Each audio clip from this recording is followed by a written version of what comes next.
Greetings, hi, it's me, Dr. Paul Gerhardt, and thank you so much for your time in watching this video. I wanted to talk a little bit about creating an organizational culture that helps the organization flourish.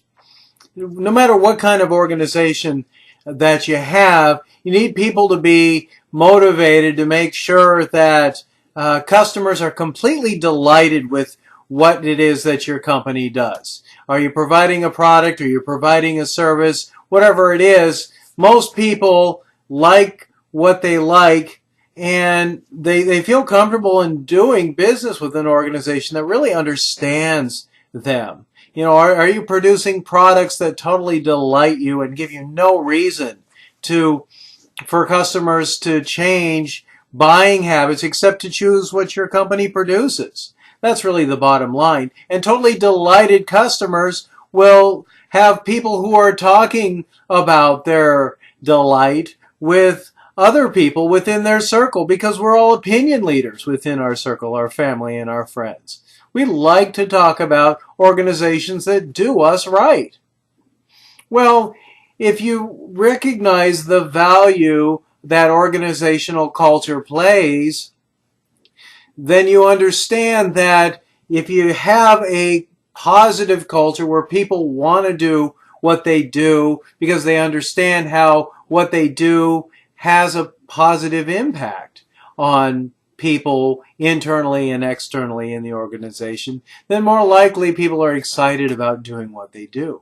And that really entails really understanding who your people are and maybe bringing in the right people with the right value systems that people who have values that are in alignment with what kind of culture is needed in order to sustain and create that kind of change needed with the ideal future in mind.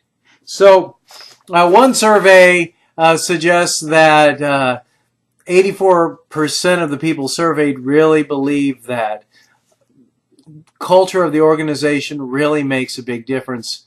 And over 60% of people surveyed believe that their organizations need a change. And it's true. We are constantly needing change in our organizations in order to meet the needs of external stakeholders.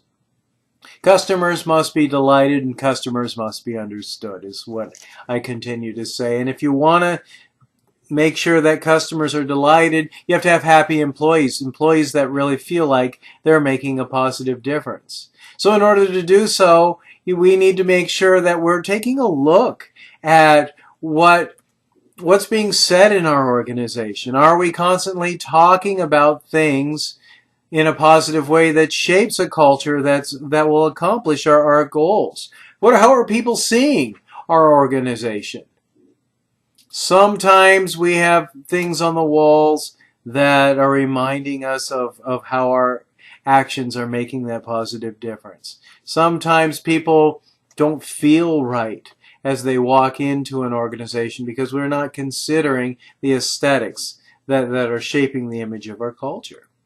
What we're saying, how often we're saying things, all of that affects our culture and is our culture. So when we find people who aren't doing and saying things that are in alignment with organizational culture, how we bring them back into the fold to get them to understand how everybody's action is affecting the organization, including that person. We all make a positive or negative difference. Are people being that proverbial wrench in the wheels of progress? If they are being a halting progress because they aren't a good fit for organizational culture, ultimately we may have to get rid of those people or move them where they won't affect other people in a negative way. Hopefully we can take the extra steps to help really listen and understand where they're coming from. Very often people fear change or like the old ways of doing things or don't understand how their negative attitudes may be impacting a culture of an organization. So giving people special attention, that's putting the grease on that squeaky wheel, is where it's at. if when we're getting rid of employees, that can create a culture of fear. We don't want that. We want to have people's longevity, learned experiences valued. And putting the right people in the right places really matters. You know, everybody affects culture in their organization. So we need to understand how to make people feel genuinely valued, keep people talking about the right things to keep the culture moving in a positive way that's in alignment with the expectations of what that ideal future vision is. So, what is it that you have seen or experienced related to change, organizational culture? I'd love to hear from you. Thanks so much for your time. I'll look forward to hearing your ideas, thoughts, and experience. This is Dr. Paul Gerhardt signing off. Thanks so much.